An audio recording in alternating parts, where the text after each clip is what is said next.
Chapter 10. Education and Power. Because education means the training of the generations to come in the basic values, goals, and standards of a society, control of education is a central key to power. As a result, whereas previously education has been a Christian concern in the Western world, with the rise of humanism in the form of the Enlightenment, education began to attract status concern. The new church of modern man, its ark of salvation, is the state. Hence, modern man has progressively sought to bring education totally under the control of the state. In the various forms of socialism, national and international, this has been mandatory. Education is made totally a state function, and neither parents nor the church are allowed a voice therein. To control the future requires the control of education and of the child. Hence, for Christians to tolerate statist education, or to allow their children to be trained thereby, means to renounce power in society, to renounce their children, and to deny Christ's lordship over all of life. How is this control to be achieved?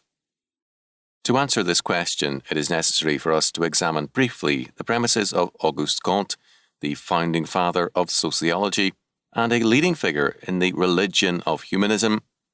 For Comte, the history of man and his thinking has three basic areas or developments. The first is the era or stage of religion and myth. Man's search is for meaning, how to know and understand reality. Hence, he posits God as the great cause and as the source of meaning and the creator of reality. The second stage is philosophical and metaphysical. Man's quest is still geared to meaning and to understanding. It is still assumed that the universe is rational and has meaning, and the only problem is to understand it. The third stage is scientific and technological, or better, methodological. Man now recognizes that meaning is a myth, the universe is not rational, and things are in essence meaningless. The reality is man. Man must renounce the quest for truth and meaning in any absolute sense and become pragmatic. He must use things and concern himself with methods of use, not the meaning of things. His instrument in this new perspective is science. Education, therefore, becomes anti-religious and anti-metaphysical. Instead of a study of the meaning of things, education becomes a training in the use of things in the service of man and the state. The concern of education is therefore not with truth and meaning, but with the pragmatic utilization of men and things to promote social welfare. In this perspective, it follows logically that, meaning having been withdrawn from life in the universe, it is also withdrawn from man. Thus, according to Ross L. Finney, quote, physically we have become separate, mentally remain but slightly differentiated participants in a common social plasm. Each person acquires a mind of his own only as he participates in the social mind. The notion of a separate and independent ego is an illusion, end quote. Man's individuality was, for Finney, quote, an illusion, end quote. Other humanists tell us that the state is an illusion, and only anarchistic man is real. Their nominalistic reductionism, however, leads to a universe of illusions, so that their very limited reality, whether the state or man, rests in an ocean of meaninglessness. Moreover, in terms of Comte, meaning is no longer a relevant category of thought, only utility is. Thus, whether the survivor in the humanistic universe is the state or man, both are there only to be used. Their only meaning is their utility. Man is thus a creature to be used. He has no meaning apart from that. The state, too, has no other meaning than its utility. It has no meaning in terms of God's order, the sinfulness of man, justice, or anything else. Such a perspective leads to a radical externalism and superficiality. If the meaning is the use, and truth is not a valid category of thought, then education has a radically different purpose.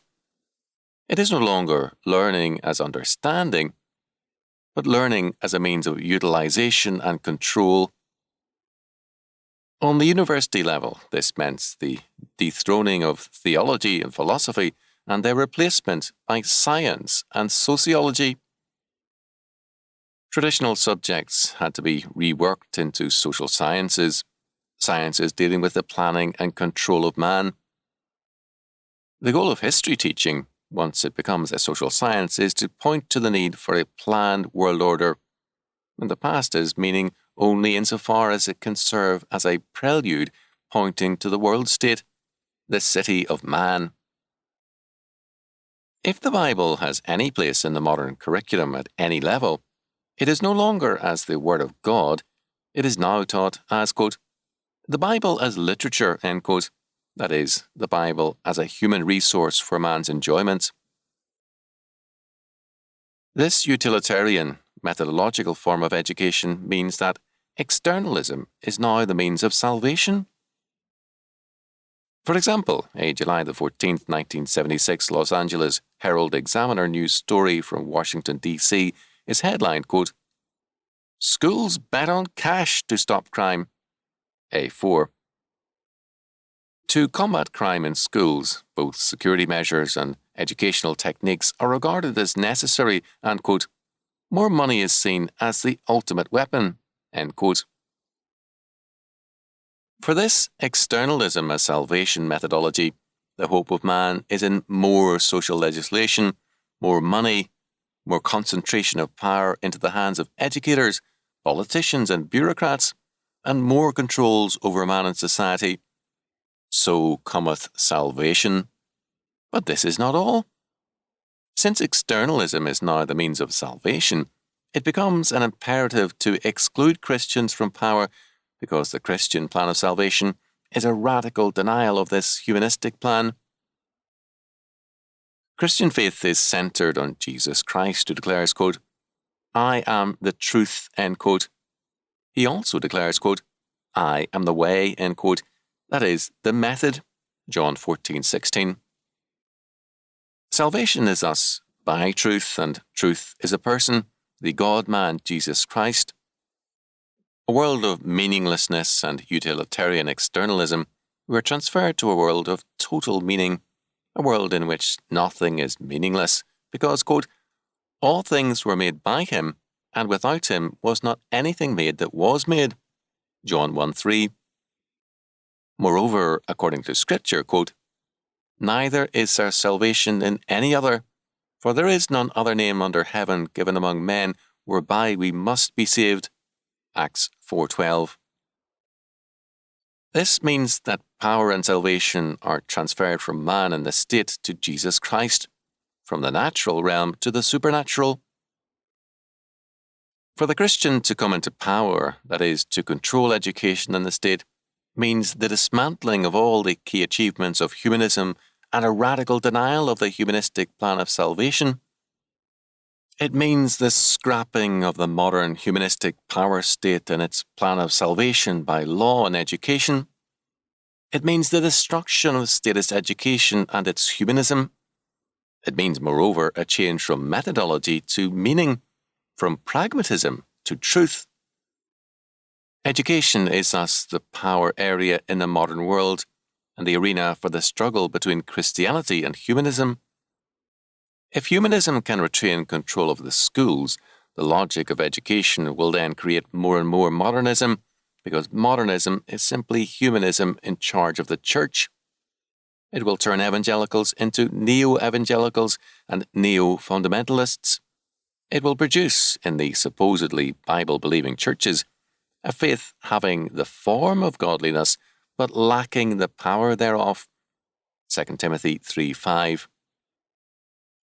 The recovery of the power of godliness requires a radical break, therefore, with humanism and humanistic education.